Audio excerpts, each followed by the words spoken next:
Kami tidak lagi memandang firman Allah sebagai pengetahuan, tapi kami memandang firman Allah sebagai pribadi Allah sendiri yang harus terus tinggal di dalam kehidupan kami, Bapa.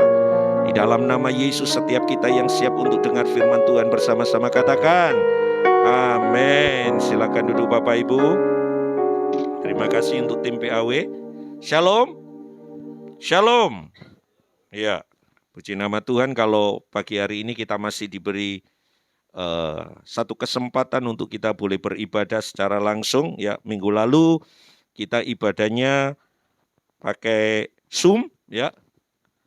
Dan hari ini Tuhan kasih kesempatan buat kita sama-sama beribadah secara onsite, ya. Saya kurang ngerti pemahaman onsite, yang saya tahu offset gitu ya. Kalau dalam dunia bola, ya. Oke, hari ini kita akan sama-sama belajar Bapak Ibu. Nah, kalau Bapak Ibu masih ingat di awal bulan, ya, saya bicara tentang sebuah penyertaan Tuhan yang digambarkan dengan tiang awan dan tiang api. Di dalam Bilangan kita mereview kembali di dalam Bilangan pasal yang ke-9 ayat yang ke-15 sampai ayat yang ke-21. Saya masih tertarik untuk kita ini melihat apa yang menjadi maksud dan rencana Tuhan bagi perjalanan hidup orang Israel, dan itu pun sama dalam perjalanan hidup kekristenan kita, ya. Di dalam Bilangan pasal yang ke-9 ayat yang ke-15 sampai ayat yang ke-21, kita tahu betul sebuah kisah yang begitu mengharu-birukan, ya. Saya lepas saja. Saya ngomong kalau dengan apa? Dengan masker ini agak tidak nyaman, ya. Ya, kita tahu cerita bagaimana orang Israel dalam tanda kutip dikerjain oleh Tuhan, betul? Ya. Ketika gambaran Tuhan datang dalam kehidupan orang Israel, digambarkan dalam sebuah awan kemuliaan, dan awan kemuliaan itu ada di atas sebuah tenda pertemuan.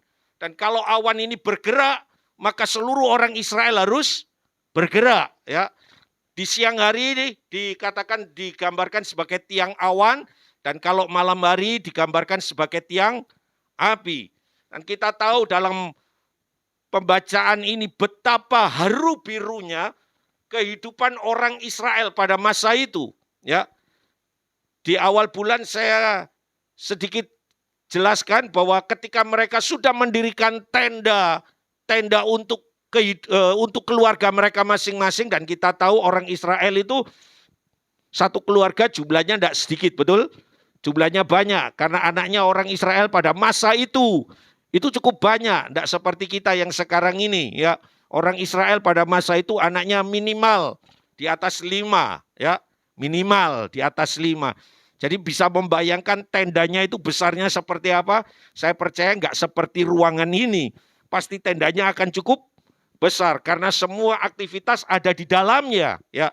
Dan kita tahu ketika mereka sudah mendirikan tenda itu dan ketika mereka lihat awan itu bergerak, maka orang Israel harus dengan secepat mungkin mereka harus mengemasi tenda mereka dan mereka harus sama-sama bergerak mengikuti kemanapun awan itu bergerak, betul? Kalau awan itu jalannya lurus, maka orang Israel juga harus lurus. Kalau awan itu belok ke kanan, maka orang Israel belok kanan. Cukup apa katakanlah, cukup luar biasa gitu ya. Bisa melihat dari jauh gitu ya. Kalau kita mungkin bisa meneropong dari jauh perjalanan yang begitu luar biasa. Nah, minggu yang lalu kita sama-sama mempelajari cerita ini. Betapa sulitnya orang Israel pada masa itu. Beda dengan kita yang mendapat kasih karunia. Orang Israel pada masa itu seakan-akan dibuat tidak nyaman.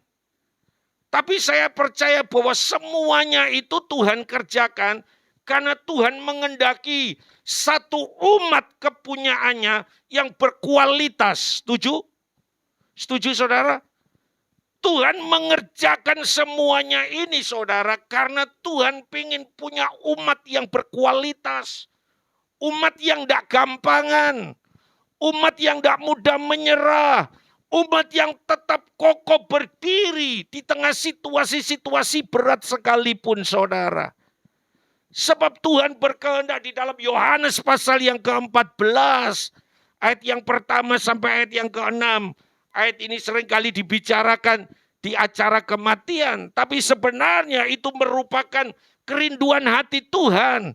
Dalam Yohanes pasal yang ke-14 ada satu pernyataan penting yang Tuhan sampaikan. Tuhan berkata begini, di mana aku berada, kamu pun berada. Itu merupakan kerinduan terbesar Tuhan buat setiap kita. Tuhan tidak mau terpisahkan dengan kita, saudara. Makanya Tuhan mau memiliki satu umat yang sungguh-sungguh tangguh, sungguh-sungguh kuat. Umat yang gak serampangan Bapak Ibu. Makanya kalau kita lihat kejadian dalam bilangan pasal 9 tadi. Betapa Tuhan dalam tanda kutip seakan-akan mengerjain orang Israel. Di satu sisi mari kita lihat juga bahwa dalam perjalanan hidup orang Kristen. Kita ini digambarkan dalam sebuah bentuk binatang. Yang seringkali acap kali kita digambarkan sebagai seekor burung yang bernama burung apa? Raja Wali. Ya, bukan burung apa? Emprit, saudara, bukan. Kalau saudara memperhatikan kebenaran firman Tuhan, kekristenan seringkali digambarkan seperti seekor Raja Wali. Ada 3 kekhususan Raja Wali yang sebenarnya ini juga yang menjadi kerinduan Tuhan untuk setiap kita. Ada 3 keistimewaan Raja Wali, saudara. Yang pertama, saudara, Raja Wali itu memiliki mata yang tajam untuk melihat ke depan. Amin. Perhatikan kalau saudara suka film Discovery ya, tentang channel binatang dan ketika lihat seekor Raja Wali. Raja Wali itu kalau dari ketinggian seberapapun juga, ketika kalau dia sudah melihat mangsanya di bawah, itu begitu tajam loh Bapak Ibu. Dan kalau dia sudah menukik, dia tidak akan pernah ngerem saudara. Ya kan? Dia tidak akan pernah ngerem terus bilang gini, luput gitu, gak ada. Raja Wali ketika dia lihat mangsanya, dia harus kena mangsanya itu. Matanya tajam untuk melihat ke depan. Dan itulah yang diinginkan oleh Tuhan. Dalam perjalanan kita punya mata yang tajam untuk melihat hari esok, saudara. Amin. Amin, Bapak Ibu. Itu yang Tuhan kehendaki. Yang pertama, kekhasan dari burung Raja Wali adalah dia memiliki vision. Dia memiliki pandangan yang jauh ke depan. Yang kedua, saudara, keistimewaan Raja Wali adalah begini, saudara. Burung Raja Wali ini jarang sekali mengepakkan sayapnya berulang-ulang, jarang. Beda dengan burung-burung yang peliharaan sekarang ini loh. Coba perhatikan kalau burung kecil-kecil, saya punya di rumah itu tinggal 1. Dari 3 tinggal 1. Yang 1 memang mati, mungkin umurnya sudah ya. Lovebird. Hanya untuk kicauan-kicauan aja. Yang kedua, karena waktu ngasih makan lupa pintunya enggak dikunci. Burungnya pinter, dibuka, terbang keluar. Yang ketiga terakhir ini aja, dia mungkin nunggu kapan matinya gitu. Nah burung ini saudara kalau ngepakkan sayapnya cepat gitu ya kan. Cepat, seperti layaknya burung-burung yang lainnya. Tapi perhatikan Raja Wali. Raja Wali itu jarang mengepakkan sayapnya itu cepat saudara. Gerakannya apa? Pelan, betul? Gerakannya pelan. Tapi perhatikan, kekuatan Raja Wali itu terletak pada sayap-sayapnya, saudara. Itu kalau dia sudah mengepakkan sekali, 2 kali, itu jangkauan terbang dari Raja Wali ini cukup tinggi, saudara. Kekuatannya ada pada sayapnya. Dan yang ketiga, saudara, burung Raja Wali ini di paruhnya itu ada semacam katakanlah keju ya, yang untuk memberi kesegaran. Makanya burung Raja Wali itu tidak pernah kusut mukanya. Dia itu seekor burung yang cukup fresh. Cukup Cukup segar. Tidak kayak lovebird saya. tinggal satu lagi. Jadi mungkin mukanya sudah ditekuk-tekuk, dia pikir gini kok gak mati-mati atau enggak, pintunya dibuka supaya dia terbang keluar, dimakan kucing selesai gitu loh. Tapi Raja Wali enggak. Raja Wali itu punya kesegaran di dalam dirinya, di di bulu-bulunya. Ketika bulunya sudah mulai rontok, dia hancurkan bulunya, maka tumbuh bulu yang apa? Segar lagi. Itu kedahsyatan Raja Wali. Tapi yang ingin saya sampaikan gini loh saudara. Saudara, kualitas burung Raja Wali seperti itu, cara mendidiknya pun dahsyat saudara. Mari kita lihat satu kebenaran terlebih dahulu. Saya sangat suka untuk mempelajari burung ini saudara. Karena ada nilai lebih yang Tuhan ingin supaya setiap kita orang Kristen tangkap saudara. Dalam Ulangan pasal yang ke-32 ayat yang ke-11. Cara mendidik dari induk Raja Wali terhadap anak-anaknya saudara. Dan ini yang Tuhan mau supaya setiap kita pahami sebagai orang Kristen. Demikian firman Tuhan. Laksana Raja Wali menggoyang bangkitkan isi sarangnya, melayang-layang di atas anak-anaknya, mengembangkan sayapnya, menampung seekor dan mendukungnya di atas kepaknya. Perhatikan Bapak Ibu, cara mendidik induk Raja Wali terhadap anak-anaknya berbeda sama sekali. Cara induk dari Raja Wali mendidik anak-anaknya supaya punya kualitas yang dahsyat itu luar biasa. Salah satunya adalah begini saudara, ketika dia hendak mengajari anaknya untuk terbang, maka yang pertama yang dilakukan adalah begini saudara, dia menghancurkan sarangnya saudara.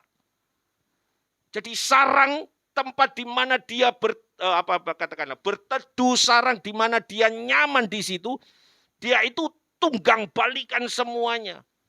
Jadi anak-anaknya itu dalam posisi yang sudah terjepit.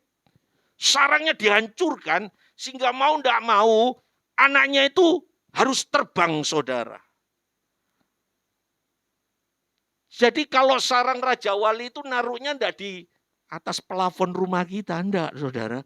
Kalau jatuh tidak terasa. Raja Wali itu kalau ketika membuat sarangnya, dia itu di atas tebing yang tinggi saudara. Yang tidak terjangkau oleh siapa? Oleh manusia. Jadi ketika mereka sudah nyaman dan tiba waktunya untuk induk ini mendidik anaknya, maka sarangnya itu dibongkar balikan, dicungkir balikan. Sehingga apa? Mau tidak mau anaknya harus berusaha saudara keluar dari sarang dan setelah itu dia terbang. Dan perhatikan, waktu dia memulai terbang, burung Raja Wali tidak otomatis langsung bisa terbang anaknya. Ketika dia keluar dari sarang, waktu dia mengepakkan sayapnya, perlahan dia jatuh. Dan itu dibiarkan oleh apa? Sang induk saudara. Dibiarkan oleh sang induk saudara. Sampai benar-benar anaknya itu sudah mau sampai ke daratan. Maka sang induk akan apa? Menopang dia. Ambil lagi. Taruh lagi di sarangnya. Sarangnya diporak-porandakan lagi. Dia berusaha sedemikian rupa. Waktu dia memulai lagi untuk kedua kalinya dia jatuh. Sang induk tidak biarkan. Dia akan topang lagi sedemikian terus. Dia dalam tanda kutip mendidik anak-anaknya. Apa yang saya ingin share pagi hari ini buat kita adalah begini. Sekali lagi di dalam Bilangan pasal yang ke-9 tadi kita belajar bahwa seakan-akan Tuhan dalam tanda kutip ngerjain orang Israel dengan segala macam keadaan-keadaan semacam itu. Tujuannya cuma satu, supaya Tuhan menemukan satu umat yang berkualitas saudara. Amin. Dan hari ini Tuhan mau dalam perjalanan kekristenan kita, Tuhan ingin supaya setiap kita juga punya kualitas seperti Raja Wali ini saudara. Tidak menjadi menjadi orang-orang Kristen yang mudah menyerah di tengah-tengah situasi-situasi yang sulit hari-hari ini. Tapi apa? Tetap berdiri tegak, berdiri kokoh saudara. yang hari ini kita akan sama-sama pelajari. Kenapa? Kenapa Tuhan izinkan zona nyaman dalam hidup kekristenan kita ditunggang balikan? Dulu katanya ikut Yesus diberkati. Dulu katanya ikut Yesus mengalami kenyamanan. Dulu katanya dalam pengiringan ikut Yesus senantiasa diberkati. Tapi faktanya kalau kita mau berkata jujur, bahwa kita pun dalam kondisi hari-hari ini yang begitu sulit. Kenapa? Karena Tuhan punya tujuan. Saya percaya segala sesuatu yang Tuhan izinkan terjadi, Tuhan itu tidak iseng. Amin. Amin Bapak Ibu. Roma pasal yang ke-8 ayat yang ke-28. Jelas sekali mengatakan buat kita semua. Ya. Roma pasal yang ke-8 ayat yang ke-28. Dikatakan demikian saudara.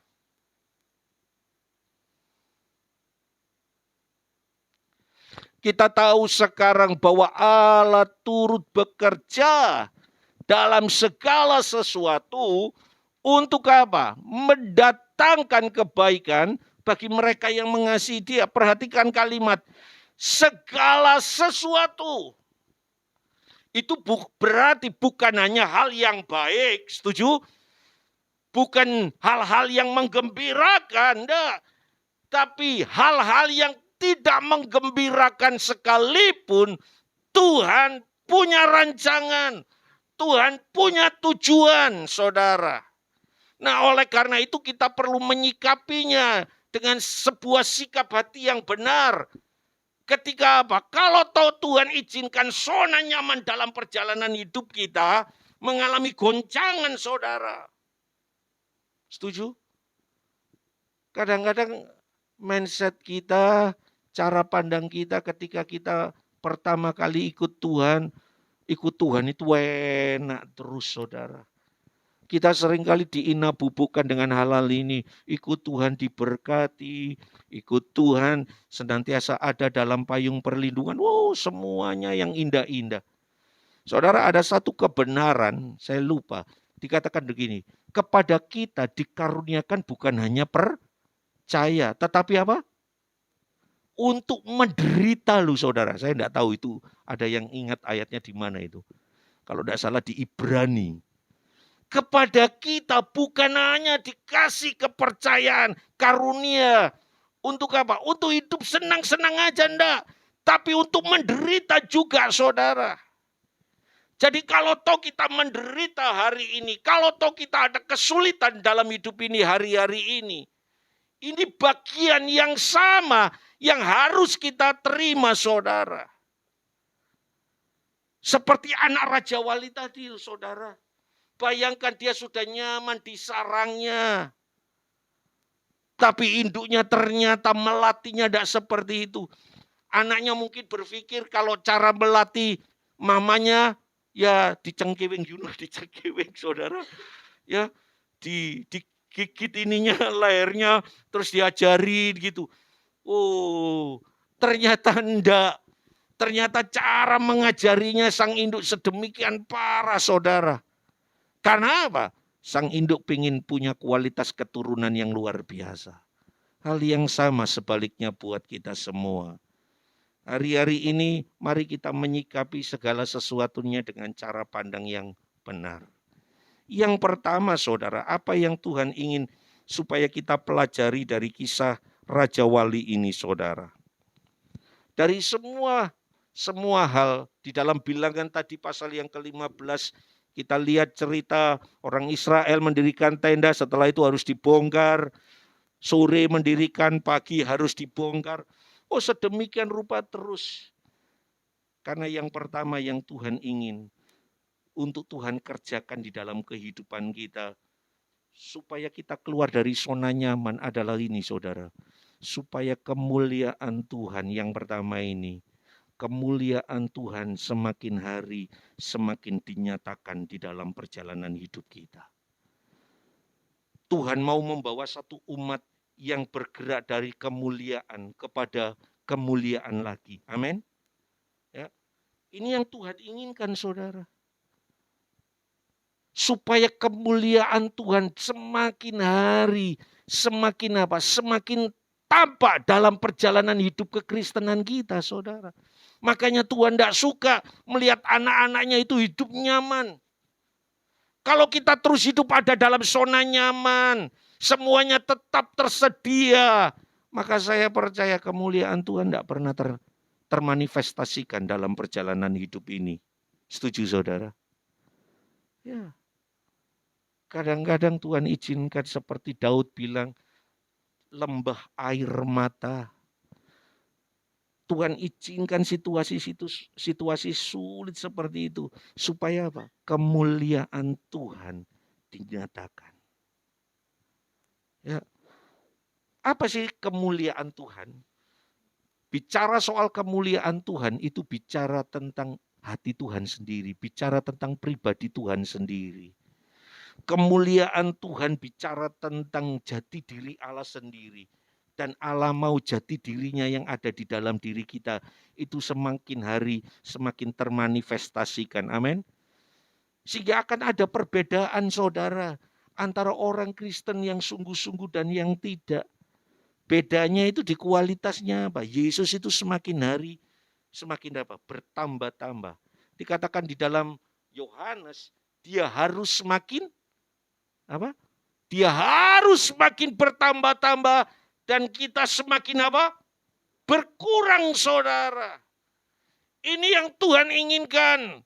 Supaya Yesus semakin besar dalam seluruh perjalanan kita. Supaya kemuliaan Tuhan semakin hari semakin besar dalam diri kita. Sehingga orang lihat kita bukan lagi lihat diri kita. Amin. Orang lihat Yesus dalam diri kita karena kemuliaan Tuhan semakin hari semakin cemerlang di dalam diri kita. Ingat kisah tentang ketika Musa turun dari gunung Sinai, Alkitab itu berkata mukanya apa? Bersinar. Sehingga semua orang waktu Musa turun, semua orang itu menutup mukanya. Karena apa? Kemuliaan muka Musa itu begitu apa? Begitu mempesona. Nah, hal yang sama sebenarnya Bapak Ibu dalam perjalanan kekristenan kita. Tuhan mau kemuliaannya itu semakin hari semakin bisa dinikmati oleh orang-orang yang ada di sekitar kita. Amin. Supaya ada perbedaan gitu loh saudara. Jadi orang Kristen itu ada bedanya. Kalau dalam perjalanan kekristenan kita tidak ada bedanya, tidak ada nilai-nilai kemuliaan Tuhan yang terpancar dalam diri kita, buat apa saudara? Halo? Itu artinya Tuhan itu sangat apa? Sangat menyesal dalam tanda kutip menciptakan kita. Padahal di bagian Alkitab di dalam Yesaya dikatakan gini, setiap orang yang disebut dengan namaku yang kuciptakan untuk apa? Kemuliaanku. Dikatakan dalam Yesaya 43, setiap kita yang percaya, yang diciptakan, tujuannya supaya kemuliaan Tuhan nyata dalam diri kita. Makanya Tuhan mau kemuliaannya itu semakin hari semakin nampak dalam perjalanan kekristenan kita. Ini yang Tuhan rindukan Bapak Ibu. Tuhan rindu. Orang tidak lagi melihat kita sama 10 atau 15 tahun yang lalu atau mungkin 5 tahun yang lalu. Orang berbeda melihatnya. Ya, tiap minggu kita beribadah, tiap minggu kita datang beribadah dengar firman. Itu secara jujur loh saudara, kita ini mengucap syukur loh. Mengucap syukur kita ini tiap minggu kita bisa beribadah, tiap minggu kita bisa dengar firman Tuhan, belajar kebenaran firman Tuhan. Dan firman-Nya disampaikan dalam bahasa yang sederhana, bahasa Indonesia yang mudah dimengerti, betul? Bagi kita setiap minggu kita dididik firman, diajar firman. Tujuannya cuma satu, supaya lewat kebenaran firman itu, kehidupan kita ini semakin apa? Semakin serupa dengan Kristus. Ya. Beberapa hari yang lalu, saya itu dengar sebuah kabar yang sangat memilukan hati saya, ya. Teman masih muda, saudara, masih muda banget, ya. Sama-sama dulu full time di sebuah kegerakan pria, ya. Tepatnya hari Rabu atau hari Kamis dipanggil Tuhan, masih muda, ya, meninggal. Dan hari Jumat kemarin tutup peti, kita tidak datang ke Jember sih karena meninggalnya teman saya. Saya pernah satu full timer dengan dia, sama-sama belajar, ya, dipanggil Tuhan. Dan saya itu kagumnya gini loh, saudara. Ketika ya, tutup peti, ibadah tutup peti, itu yang mengikuti ya, saya sampai terenyuh, saudara. Itu saya lihat yang ikut itu sekian banyaknya orang. Ya, saya sampai mikir gini, hebat, masih muda.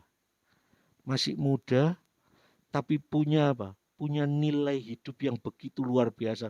Dari setiap komen-komen teman-teman yang dia melayani kalau saya melayani di bapak-bapaknya, tapi kalau dia khusus di young man-nya, di anak-anak mudanya, ya. Dia dipanggil Tuhan, usianya baru 40-an. Dia belum sempat berumah tangga, ya, belum sempat berumah tangga, dipanggil Tuhan. Tapi yang membuat saya terenyuh gini loh, aja loh, ya. Orang kan nggak perlu memaksakan untuk ikut, betul? Ya kan? Ngapain buang-buang kuota juga kan? Toh yang mati juga sudah katakanlah enggak tahu kamu ikut atau enggak gitu. Itu yang ikut itu, Bu, Bapak Ibu Saudara, ratusan orang yang mengikuti. Sehingga membuat saya dalam hati saya pikir gini, hebat. Gitu aja. Sebuah kalimat muncul, hebat. Dia bukan gembala sidang, dia full time aja, dia bantu pelayanan di pria, ya, di CMN, ya, dia seorang worship leader karena menggantikan posisi saya. Dulu saya worship leadernya, setelah saya Tuhan kasih kesempatan untuk jadi pembicara, dia yang menggantikan posisi saya di worship leader. Setelah itu dia bergerak di pemuda, saya bergerak di bapak-bapak. Selesai. Tapi kita tetap masih tetap menjalin komunikasi. Dan ketika tidak percaya, ya, dia dipanggil Tuhan di usia muda. Tapi bagi saya takarannya begini loh, saudara. Dulu kalau kita ini seringkali ya punya cara pandang gini. Kalau orang meninggal, terus yang ngelayat banyak, itu kita kenal orang yang meninggal itu apa? Baik kan? Betul kan?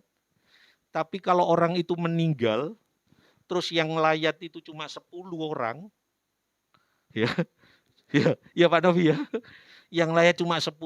Semua orang itu langsung punya apa? Punya cara pandang. Langsung nggak perlu disamakan langsung, secara otomatis langsung mereka berpikir gini, orang ini jahat. Wis orang ini enggak nyaman lah. Sehingga apa? Males untuk apa? Orang untuk datang berkabung itu males. Tapi kalau orang baik, saudara, itu yang hadir pasti ratusan. Kemarin saya menyaksikan itu sendiri. Saya ikut dari 6:30 sampai jam 8. Saya lihat wajah teman-teman saya angkatan-angkatan yang lama. Setelah saya tutup peti, nggak langsung lift satu-satu, enggak. Orang Prancis bilang ketenggengan gitu loh.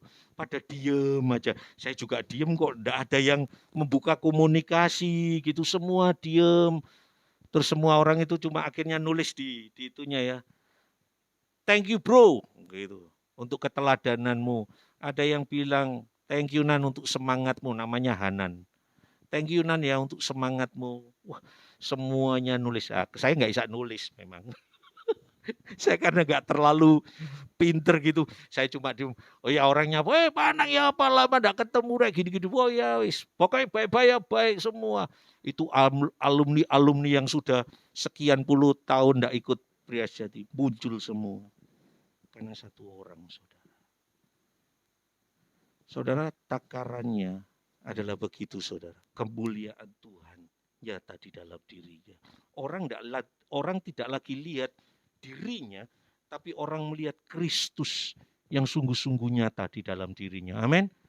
Berapa tahun kita jadi orang percaya? Berapa tahun kita mengiring Kristus?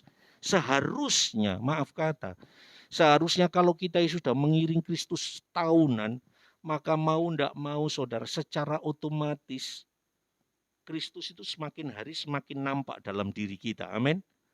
Amin, saudara. Dan itu yang menjadi perenungan kita.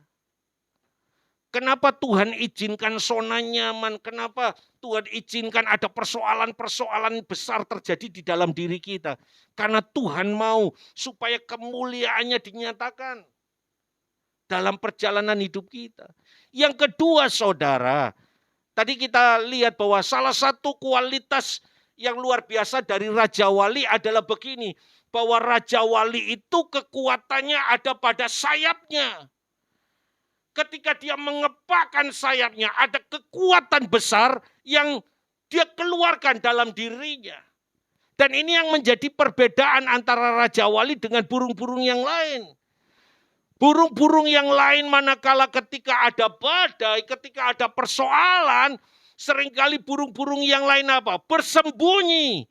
Tidak berani untuk apa? Untuk menaklukkan badai. Tapi beda dengan Raja Wali, Bapak Ibu. Raja Wali itu sangat suka sekali ketika ada badai. Heran ya. Raja Wali sangat suka sekali ketika ada badai datang, saudara. Sebab manakala badai itu datang, maka Raja Wali itu akan apa? Semakin tinggi, saudara, dibawa oleh badai tersebut. Dia tidak lagi perlu mengepakkan sayapnya, enggak. Dia cuma sekedar mengedangkan sayapnya dan dia mengatasi badai itu. Kemana badai itu bawa semakin tinggi, dan Raja Wali itu semakin tinggi pula, saudara. Dan apa yang kita bisa pelajari dari kekuatan Raja Wali? Yang pertama tadi kita belajar, kenapa Tuhan inginkan satu umat yang begitu tangguh, karena Tuhan mau supaya kemuliaannya terus dinyatakan dalam diri kita. Ada perbedaan. Yang kedua, cara pandang kita melihat persoalan, saudara. Amin. Cara pandang. Sekali lagi Raja Wali itu sangat suka badai. Raja Wali tidak akan kokoh, tidak akan kuat kalau tidak ada badai, saudara. Perhatikan. Kalau tidak ada badai, dia tidak bisa menakar kekuatannya. Halo? Sebab kalau ketika Raja Wali lihat badai, dia bisa menakar kekuatannya dan dia dapat menaklukkan badai itu. Nah, hal yang kedua yang Tuhan ingin supaya setiap kita pahami dalam seluruh aspek perjalanan hidup kekristenan kita adalah begini, cara pandang. Ya, keistimewaan Raja Wali yang pertama tadi, cara pandangnya. Beda, saudara. Beda banget. Ya. Beda banget, saudara. Melihat setiap situasi. Melihat setiap hal-hal yang ada di depan, cara pandangnya berbeda. Dan inilah yang menjadi kerinduan hati Tuhan buat setiap kita. Supaya apa? Kita semakin kokoh hari-hari ini. Di tengah kesulitan, ya. Enggak apa-apa. Untuk kita ini gini, saudara. Untuk kita ini bisa mengalami mujizat. Bahan utama mujizat itu apa, saudara? Persoalan, ya. Bahan baku untuk kita ini bisa mengalami mujizat dalam diri kita ini, ya persoalan. Enggak ada yang lain, saudara. Kalau saudara dan saya tidak mau ada persoalan dalam diri kita, ya kita enggak akan pernah menemukan mujizat. Amin. Bahan utama dari mujizat yang Tuhan kerjakan dalam diri kita adalah persoalan-persoalan yang muncul. Nah, oleh karena itu cara kita menyikapi setiap persoalan itu berbeda seorang dengan yang lain, saudara. Amin. Dan Tuhan mau dalam perjalanan kekristenan kita ada kualitas yang berbeda. Ada kualitas yang berbeda, saudara. Ya. Tadi saya sharing dengan dengan Pak Sony di luar ya, menyikapi tentang apa yang sedang terjadi hari-hari ini ya. Ada orang ketika ada dalam satu situasi yang sulit ya, justru lebih apa? Lebih menyenangkan dagingnya. Lebih apa? Menuruti dagingnya daripada dia survive, dia hadapi persoalannya, dia tidak apa? Dalam tanda kutip tidak beralasan dengan persoalannya. Ada banyak orang Kristen, loh kenapa tidak aktif? Kenapa tidak lagi semangat?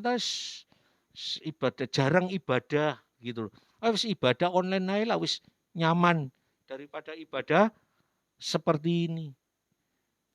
Padahal justru ibadah semacam ini, ibadah yang langsung seperti ini jauh lebih mendatangkan sukacita daripada, maaf kata, ibadah yang di rumah-rumah. Yang artinya Anda setel YouTube itu aja lah. Kadang-kadang maaf kata sikap kita dalam mendengarkan firman aja kadang-kadang enggak menghormati, ya, enggak menghormati, ya. Tapi justru ketika kita ada kesempatan semacam ini sesuatu yang sangat menyenangkan Bapak Ibu. Nah ini yang menjadi poin yang kedua, kekuatannya dalam menyikapi setiap persoalan. Yang ketiga, yang terakhir, ini yang ingin saya sampaikan. Mazmur pasal yang ke-105.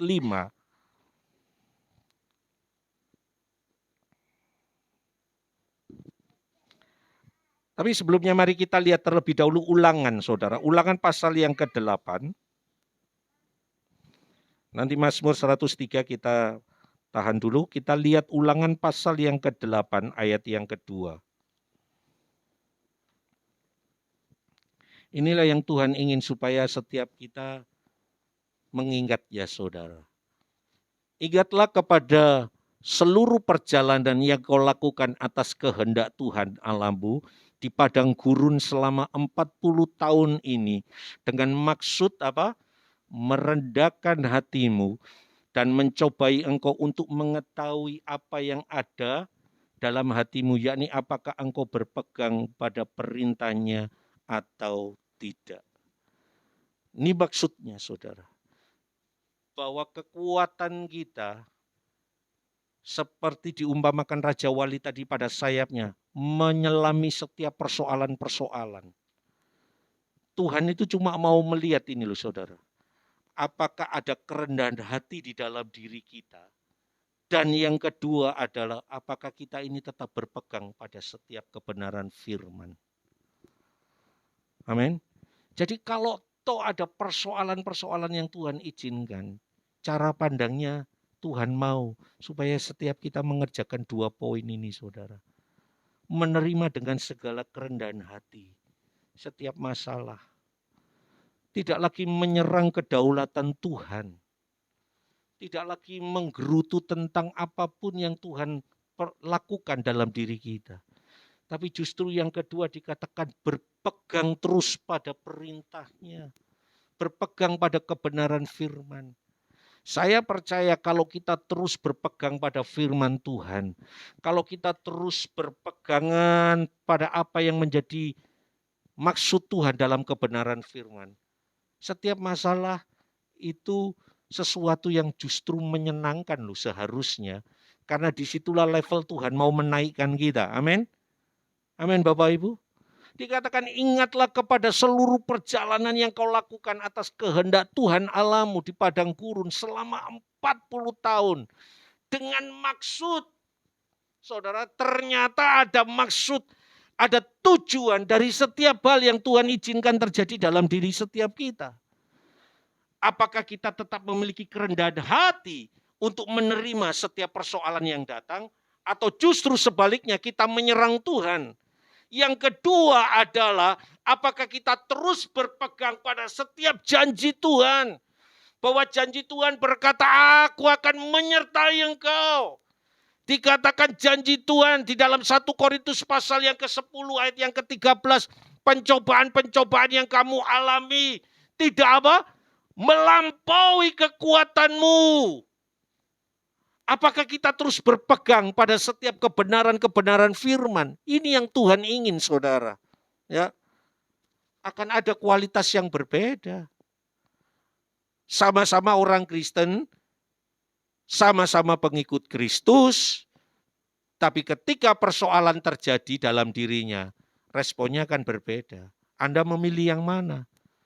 Tetap memilih dalam kerendahan hati untuk menerima itu sebagai bagian dari proses Tuhan untuk semakin mendewasakan hidup kita dan terus berpegang pada kebenaran firman Tuhan, atau justru sebaliknya enggak. Ini alasan cara pandang kita menyikapi setiap persoalan. Yang ketiga, yang terakhir, mari kita lihat Mazmur pasal yang ke-103, ayat yang ke-5.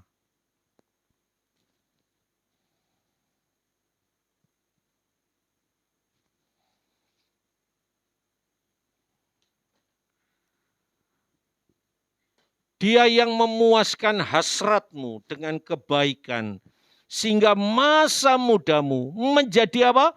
Baru seperti pada burung Raja Wali. Saudara, burung Raja Wali ketika bulu-bulunya sudah mau rontok, ya, itu semakin dihajar oleh dia. Bulu-bulunya itu semakin Semakin dicabuti, saudara. Tidak dibiarkan rontok sendirinya, enggak.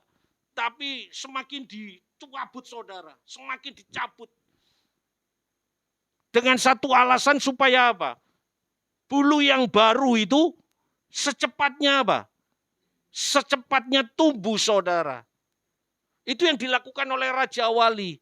Dia enggak mengalir gitu loh. Ya wis rontok, ya wis nunggu rontok. Enggak. Dia sudah tahu waktunya untuk berganti bulu, maka itu dicabuti semuanya, saudara. Dicabuti, dan percayalah, itu rasa sakit itu pasti ada, betul? Karena dicabut dari dalam dagingnya, cabut semuanya. Tapi setelah itu, saudara, maka tumbuh bulu-bulu yang baru, yang semakin Yang semakin kokoh di dalam diri Raja Wali. Nah, apa yang ingin Tuhan sampaikan lewat kesempatan pagi hari ini? Ingat, saudara, bahwa dalam setiap persoalan yang Tuhan izinkan, Tuhan mau supaya kita ini ngalami kesegaran. Amin. Ngalami kesegaran. Orang dalam hidup memang enggak lepas dari masalah. Ya. Tapi sebenarnya begini loh, saudara. Orang kalau sungguh-sungguh menyikapi ada Tuhan di dalam dirinya, fresh terus, saudara. Paham, saudara? Fresh. Gak menunjukkan bahwa dia ini punya masalah. Senantiasa ada kekuatan baru. Kalau toh Tuhan izinkan hari ini ada masalah, enggak apa-apa. Ada kesegaran di dalam dirinya. Ada kekuatan baru yang Tuhan taruh di dalam dirinya. Saya percaya begini, setiap persoalan diizinkan oleh Tuhan. Dan Tuhan sudah menaruh kekuatannya di dalam diri kita. Amin.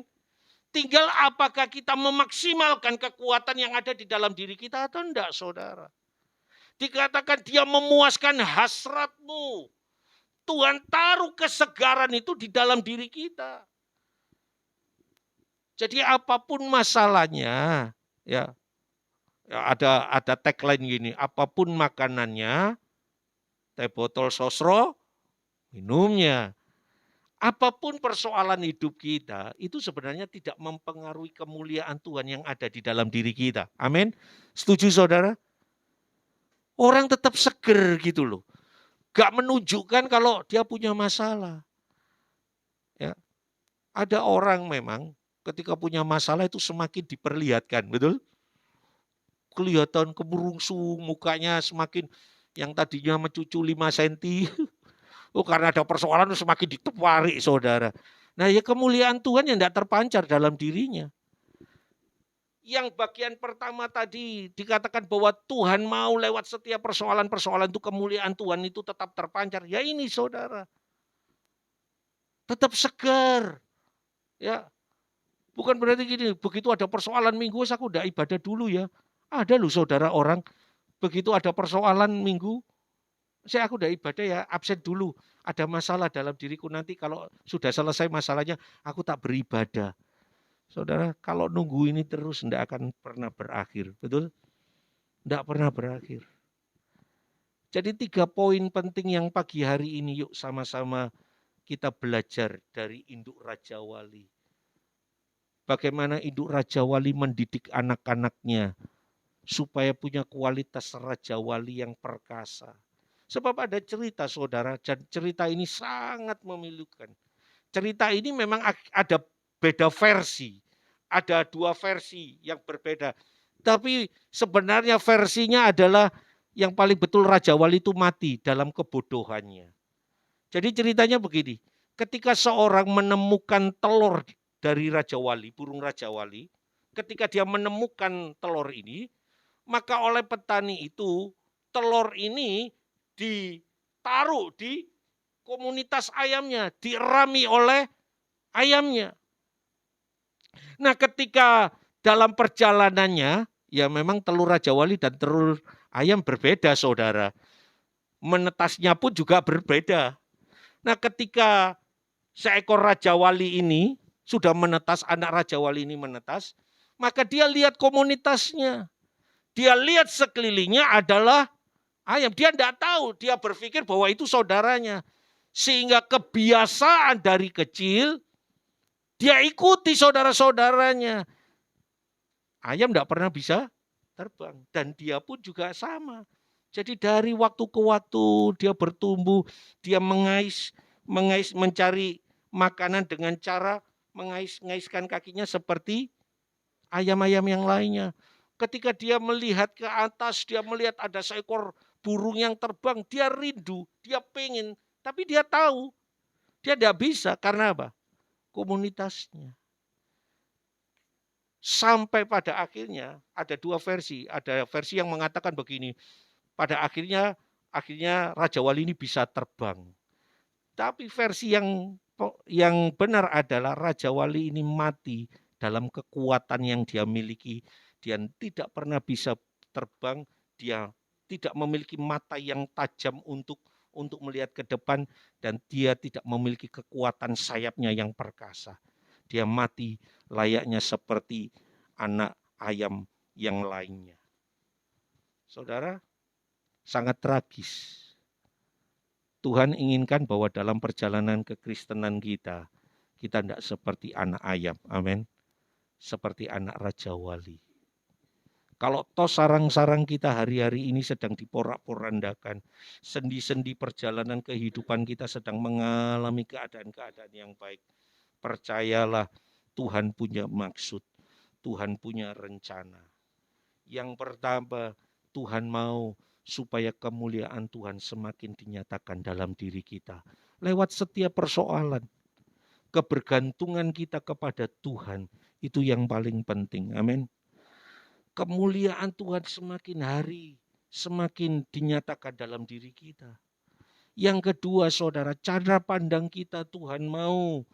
Cara pandang kita melihat setiap persoalan adalah ini. Mari kita terimanya dengan segala kerendahan hati kita. Tidak menyalahkan siapapun juga. Amin. Tadi dikatakan dalam ulangan tadi, Tuhan dalam waktu 40 tahun Tuhan itu hanya mau melihat sejauh mana orang Israel itu ada dalam kerendahan hati. Dan yang kedua, tetap berpegang teguh pada kebenaran firman. Tetap berpegang penuh pada firman. Jangan pernah melupakan firman dalam hidup ini.